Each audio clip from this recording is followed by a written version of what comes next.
यानंतर पुढची बातमी नागपूरमधून आहे। नागपूर शहरातील ध्वनी प्रदूषण कमी करण्यासाठी आता नागपूर पोलिसांनी कंबर कसली आहे आणि नो हॉर्न जागृतीसाठी पोलीस फलक घेऊन आता रस्त्यावर उतरले। विनाकारण हॉर्न वाजवून ध्वनी प्रदूषणामध्ये मोठ्या प्रमाणात वाढ होतीये आणि नागरिक त्याच्यामध्ये अग्रेसर असतात। त्याच्यामुळे आवश्यकता नसेल त्या ठिकाणी हॉर्न वाजवू नये अशा प्रकारची जनजागृती करण्याचा प्रयत्न पोलिसांकडून केला जातोय आणि त्यासाठी थेट पोलीसच स्वतः फलक हातात घेऊन रस्त्यावर उतरले।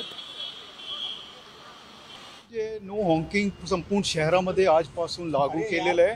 सगळ्यांना विनंती केलेली आहे की कोणती परिस्थितीमध्ये तुम्ही हॉर्न करू नका, कारण हे जे आपली एन्झायटी, स्ट्रेस आणि टेन्शन हे दर्शवतात।